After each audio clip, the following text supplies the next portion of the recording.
Hi students, in this session I am going to continue the video of tricks to solve equivalent based questions easily. See the question, what volume of 0.2 molar K2Cr2O7 is required to oxidize 50 ml of 0.3 molar sodium oxalate in acidic medium? Now what is the what the reaction is K2Cr2O7 and one more is Na2C2O4, means it gives a chromate ion, dichromate ions, and it gives oxalate ions. What is the valency factor for this one? 6. We already discussed about this in just previous video, so again I am not going to discuss. That's why I wrote here oxalate ion valence factor is 2. Right. Now, what is the formula you have to use? Molarity is given in the question for K2Cr2O7.2. Volume you have to find. And for this, molarity is given how much students? 0.3. And what is the volume? 50 ml. Now, what is the formula you have to use? Easy. VF1 M1 V1 equal to VF2 M2 V2. What is the VF1 valency factor? 6 into molarity 0.2 into volume you need to find. Here valency factor is 2 into 0.3, molarity, volume is 50. That's it.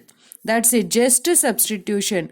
50 into 200 into 0.3 by 6 into 0.2. Or better you can solve here itself. 2 into 0.3 into 50 by 6 into 0.2. Correct? Once 0.1, 3, 1, 2, 25 ml. That's it. What is the answer? 25 ml. Let us see next question. See the next question. How many moles of KMnO4 will be required to react completely with 1 mole of potassium oxalate in acidic medium? Right. Now the reaction is between KMnO4 and potassium oxalate, potassium permanganate and potassium oxalate. Tell me what is the valence factor, students, for this? 5. For this, what is the valence factor? 2. Right. No, actually no need to remember the valence factor because it is not fixed. It changes as per the reaction. But whatever the examples I have given, I choose the examples which are required for this video to solve these questions. Okay, if you solve maximum it covers. If you solve different valency factor based questions, then you need to practice little more examples. That's it. But this will be helpful to solve any question. And what they're asking? Number of moles they're asking for KMnO4. So let us take VF1 N1 you need to find. N2 K2 C2O4. How much it is given? N2 1 mole. How many moles it gives? You take that. Then which formula is useful for you? Do you remember previous video? What is the formula? VF1 N1 equal to VF2 N2 is the formula. That's it. What is the valency factor? Valency factor is 5 into, you have to find N1 which is equal to 2 into number of moles is 1. N1 equal to 2 by 5 is the answer. Clear? Easy. Number of moles. For 1 mole of potassium oxalate, you need 2 by 5 moles of KMnO4 for doing the titration in presence of H2SO4. In acidic media, for doing this titration, you need how many moles? 2 by 5 moles of KMnO4 is required. So, you have to prepare the solution or you have to make the arrangements in such a way. Next one is question number 4. What volume of 0.1 molar KMnO4 is required to oxidize? This is the data given. Then immediately what you have to do? You have to write KMnO4 this side and ferrous oxalate this side. What is the valence factor for this? Tell me. 5. For this, what is the valence factor? 3. Then what is the molarity given in the question, students? 0.1 molar. What is the molarity for oxalate is given? 0.3. Volume you need to find. Here volume 100 ml given in the question. Then what is the formula? Tell me. What is the formula? VF1 M1 V1 equal to VF2 M2 V2. What is the VF1? 5 into 0.1 into volume you need to find. Then VF2 how much? 3.3 into volume 100 ml. Then V1 equal to 3 into 0.3 into 100 divided by 5 into 0.1. So 3, and here 9 into 20. 180 ml. What is the volume required? 180 ml. Let's see next question. See the fifth question. How many moles of ferrous oxalate are required to reduce 2 mole of KMnO4 in acidic media? See, all are like main thing is valency factor and formula. That's it. Valency factor and formula, if you know, you can solve easily. No need of balancing the reaction and doing that methodology. If you feel comfortable balancing of a reaction and doing, go through that. Next, see here, what are the two compounds? FeC2O4, one more is KMnO4. This is number of moles they're asking. And what is the valence factor, students? Tell me. 3.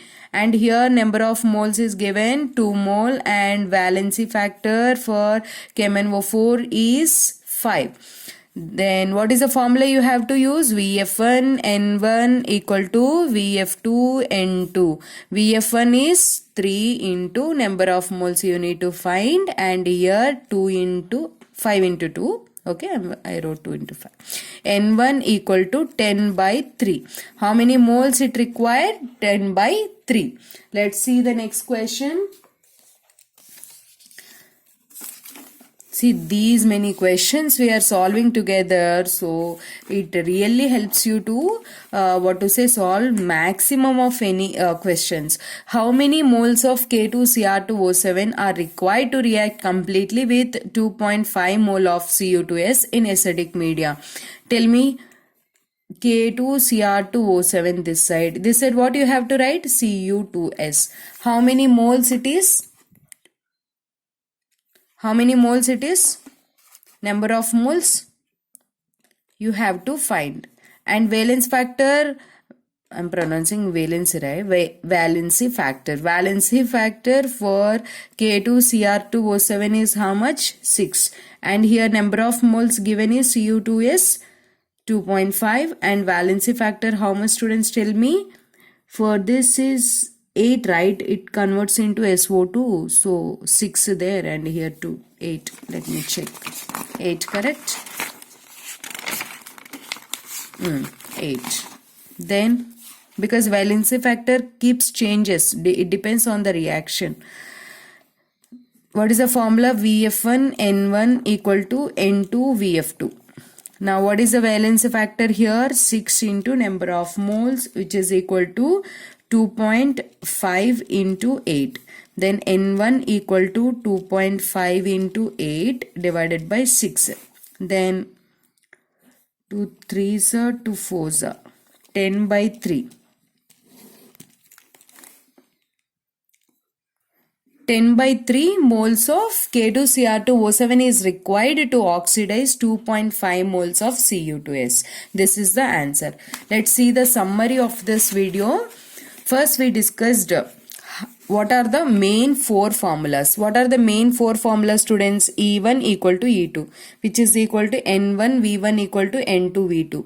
VF1 N1 equal to VF2 N2. VF1 M1 V1 equal to VF2 M2 V2. These are the 4 formulas. Okay. If you you have to see the question and you have to relate which formula is useful. Okay. Next thing is calculation of valency factor trick we discussed. What is the trick we discussed? Change in oxidation number into number of atoms. How many atoms are there? With that you have to multiply to get a particular valence factor. For that we discussed some examples. So these are the examples we discussed. Take different examples and give your own questions. After that we discussed how to substitute this in the formula and how we can solve different kinds of questions. See here, we discussed different kinds of questions. So there are total 2 methods. One method is you have to balance these questions by using the redox reaction. Ante you have to Based on redox balancing a reaction, you have to solve. That is one approach. Another approach is equivalent concept approach. I hope you found this video helpful. Please hit on like and share with your friends. I thank you so much for watching.